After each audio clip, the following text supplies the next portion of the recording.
வணக்க மக்களே, நான் உங்கள் கோடங்கி.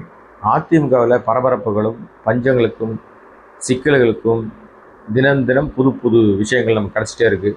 ஒவ்வொரு நாளும் யாராவது ஒருத்தர் வந்து ஒன்று கட்சியை விட்டு வெளியே போயிருந்துடுறாங்க. இப்போ கௌதமி வெளியில் வந்த மாதிரி இன்னும் சில பேர் கட்சியிலேருந்து வேறு கட்சிக்கு போகிறாங்க. தாவேக்காக தாவிக்கிட்டே இருக்காங்க.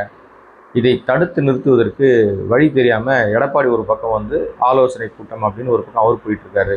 இதுக்கிடையில் நான் கட்சியும் மாற மாட்டேன், எடப்பாடிக்கிட்டையும் வந்து சேர மாட்டேன், ஆனால் எடப்பாடியை கடுமையாக எதிர்கொள்வேன், அவரை தப்பாக பேசுவேன், அவரை வெறியேற்றுவேன், அவரை உசுப்பேற்றுவேன், அவரை வந்து கடுப்பாகி என்னை வந்து கட்சியை விட்டு நீக்கிற அளவுக்கு நான் செய்வேன். நான் என்னை கட்சி விட்டு அவர் நீக்கிட்டாரு அப்படின்னு சொன்னால் நான் சுயமாக தனியாக எந்த முடிவுனா எடுப்பேன், கட்சி தாவல் தடை சட்டம் என் மேலே பாயாது அப்படின்ற ஒரு பெரிய ஒரு அஜெண்டாவோடு ஒரு ஆள் வேலை பார்த்துட்ருக்கார். அவர் வேறு யாரும் இல்லை, சிவி சண்முகம் தான். வேலுமணி, சிவி சண்முகம், விஜயபாஸ்கர் கோஷ்டியோடு தனி ஆவர்த்தனம் பண்ணி ஒரு 25 பேர்களை திரட்டி ஆவேக்காக்கு ஆதரவு கொடுத்து, விஜய்க்கு ஆதரவு கொடுத்து, ஃப்ளோர் டெஸ்ட்டுக்கு ஒரு நாள் முன்னாடி விஜயையே தங்களை தேடி வர செய்த, அதுவும் சிவி சண்முகம் வீட்டுக்கு தான் வந்தார் விஜய். சோபாவும் அந்த வீட்டுக்கு தான் போச்சு. அந்த அளவுக்கு வந்து ஒரு பெரிய சோபாவை பெற்றுக்கொண்ட அந்த சிவி சண்முகம் தொடர்ச்சியாக எடப்பாடிக்கு தொல்லை கொடுத்துட்டே இருக்கார், ஏழரை கூட்டிகிட்டே இருக்கார். உண்மையிலே ஜெயலலிதா மீது அன்பும் பாசமும் மரியாதையும் வைத்திருந்தால், எம்ஜிஆர் மீது அன்பும் பாசமும் மரியாதையும் வைத்திருந்தால், சிவி சண்முகம் செய்வது கேடுகட்ட செயல். அவங்க மேலே அன்பு மரியாதை இருந்தால் அதிமுக கொள்ள இருந்து தான் பிரச்சனை பண்ணணும். ஆனால் பேசுகிறது பூரா பார்த்தீங்கன்னா எடப்பாடியை தனி கார்னர் பண்ணி, எடப்பாடியை கேவலமாக பேசி, எடப்பாடி வந்து ஒரு பெரிய எடப்பாடி மீது 1000 தவறு இருக்குது. நானே எடப்பாடி வந்து செய்கிறது தப்புன்னு தான் சொல்கிறேன். ஆனால் சிவி சண்முகம் செய்வது எடப்பாடியை விட கேவலமான வேலை செய்கிறார். அவருக்கு என்ன அஜெண்டானா, இப்போ அவர் வந்து தொடர்ச்சியாக எடப்பாடியை வந்து கார்னர் பண்ணுறது. இப்போ இன்றைக்கி கூட அவர் பேசும்போது சொன்னார், அவங்க பையனை கொண்டு வருவதற்காக அவர் நாடகம் ஆடுறாரு. பையனை கொண்டு வரதை பற்றி எனக்கு கவலை இல்லை, ஆனால் பொதுக்குழுவை கூட்டு, செயற்குழுவை கூட்டு, நிர்வாகத்தை கூட்டு, எல்லாரையும் அரவணைச்சி போக சொல்லு அப்படின்னு பேசுகிற சிவி சண்முகம், இவ்வளவு பேசுகிறீங்க. அதிமுகவில் உங்களுக்கு கொடுக்கப்பட்ட மரியாதை அதிகமாகவே கொடுக்கப்பட்டுச்சு.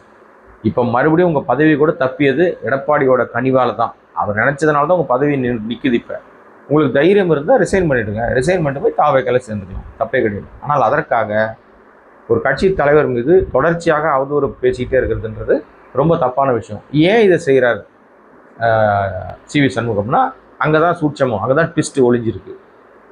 யூஸ்வலாக வந்து ஒரு கட்சி தாவல் தடை சட்டம்ன்றது ஒரு கட்சியில் இருக்கும்போது கொறடா உத்தரவை மீறி அவங்க வேறு கட்சியோட அவங்க ஓட்டெடுப்புலையோ மற்ற விஷயங்களுக்கோ பண்ணால் அவங்க பதவி பறி போயிடும். இல்லைனா கட்சியில் போய் சேர்ந்தாலும் பதவி பறி போயிடும், சப்போர்ட் பண்ணாலும் பதவி பறி போயிடும். ஆனால் அதே நேரத்தில் அந்த கட்சியிலேருந்து அவங்கள நீக்கிட்டாங்கன்னு வச்சுங்களேன், நீக்கிட்டா இண்டிபெண்ட் பாடி ஆகிடுவாங்க, தனிப்பட்ட நபர். அவங்கள வந்து கட்சி தாவல் தடை சட்டம் வராது. அதனால அப்படி வந்து அவரை நீக்கும் அளவுக்கு எடப்பாடியை வெறுப்பேற்றிக்கிட்டு இருக்காரு, எடப்பாடியை கடுமையாக தாக்குறாரு. அவர் வந்து குடும்ப பேச்சை கேட்குறாரு, அவர் வந்து அரசியல் நடத்தலை, அவர் இதை பண்ணுறாரு அதை பண்ணுறாருன்னு தொடர்ந்து அவர் வந்து பேசுகிறாரு. இது பேசுகிறதுனால என்ன நடக்க போகுது அப்படின்னா, ஒன்றுமே நடக்காது. எடப்பாடி எந்த கேரும் எடுக்க மாட்டார். ஏன்னா இவருடைய எல்லா வேலையும் இவர் பண்ணுற அரசியல் பண்ணுறாருல, இந்த அரசியல் பண்ணுறாருன்னா இவரை விட இல்லாலங்கடி அரசியலை படிச்சுட்டு வந்தவர் தான் எடப்பாடி.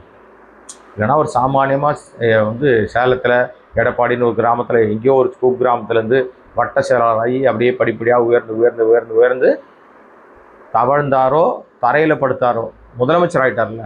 4.5 வருஷம் அவர்கிட்ட தானே ஆட்சி இருந்துச்சு. இப்போ இந்த 5 ஆண்டு காலம் எதிர்கட்சி தலைவராக இருந்திருக்கிறாரு.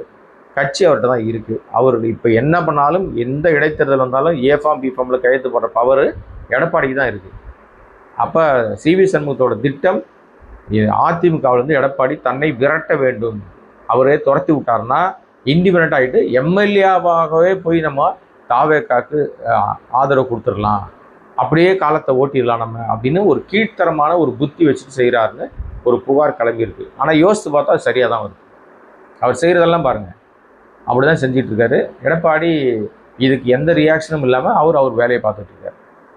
ஆனால் என்னை பொறுத்த வரைக்கும் இந்த சிவி சண்முகம், வேலுமணி டீமு, விஜயபாஸ்கர் டீமு, இன்னும் சில பேர்லாம் இருக்காங்க. இவங்கெல்லாம் வந்து தேவையில்லாத ஒரு வேலையை செஞ்சு அதிமுகன்ற பேரில் நின்று அவங்க வெற்றி பெற்ற அந்த விஷயத்தையே அவங்க கேவலப்படுத்திகிட்டே இருக்காங்க.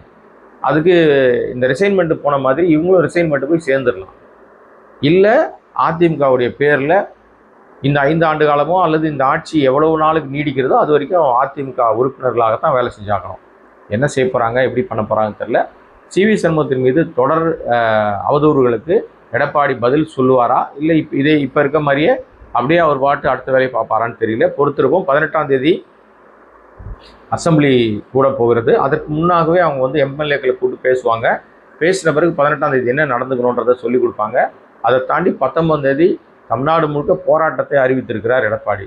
அதில் சி.வி. சண்முகம் மாவட்டம் என்ன பண்ண போது, சி.வி. சண்முகத்தோட ரோல் என்ன செய்ய போகிறார் அப்படின்றத பொறுத்திருந்து தான் பார்க்கணும். அதுவரை நம்முடைய கோடைக்கு வாய்ஸ் சேனலை சப்ஸ்கிரைப் பண்ணால் பார்த்துட்டு நண்பர்களே, உங்கள் சப்ஸ்கிரிப்ஷன் மூலமாக மட்டும்தான் இந்த சேனல் நடத்தப்படுகிறது.